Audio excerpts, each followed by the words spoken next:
playShould verbally abusive Celtics fan receive lifetime ban.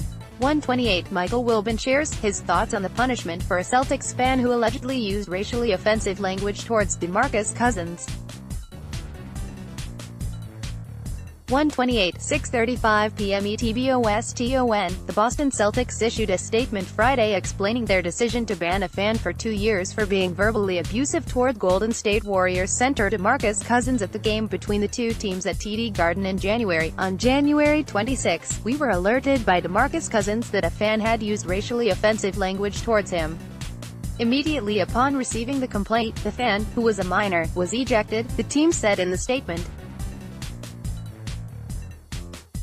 The following day, per our policy regarding any reported fan behavior complaint, the team initiated an exhaustive investigation of the incident that included reviewing video from multiple angles and identifying and interviewing numerous fans, security personnel, and police in the immediate vicinity. In the course of this investigation, we were able to conclude that the fan had been verbally abusive toward the Golden State bench, but none of the interviewed parties were able to verify the use of racially offensive language, and video evidence proved inconclusive.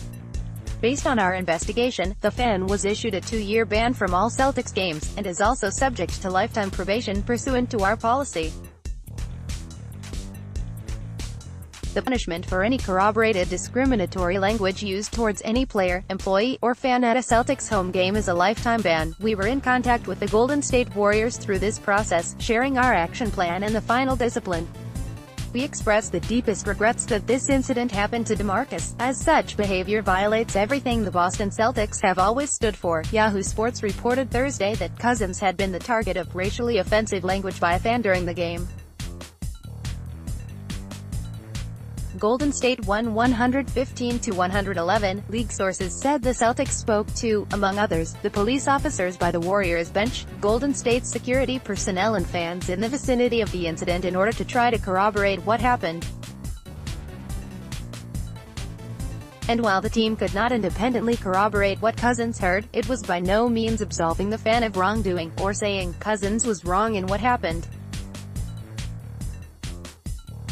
But absent the ability to have independent verification of what happened, beyond the fan being verbally abusive, which everyone could agree with, the decision was made to give them a 2-year ban, along with a lifetime probation after that.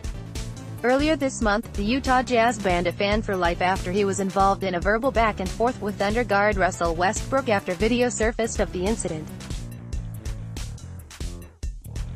The team then banned a second fan for life for calling Westbrook "boy" last season after video of that incident also came to light. Before Friday's game against the Indiana Pacers, Celtics coach Brad Stevens addressed the situation about the fan at TD Garden. "I think this is one particular fan," Stevens said.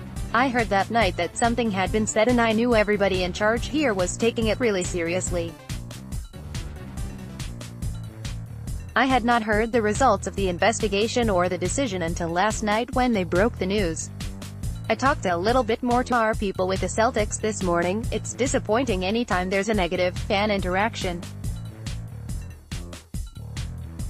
Most fan interaction that I've been a part of, what I would say is 99% of it's good-natured ribbing back and forth. But there's no doubt that this isn't the first time that a fan has crossed the line, and it's not the only time this year obviously in the NBA, and those are disappointing things. Hopefully it's a reminder for everyone here and everywhere else. Cheer for your team, cheer loudly, enjoy it. Hopefully appreciate the guys on both sides."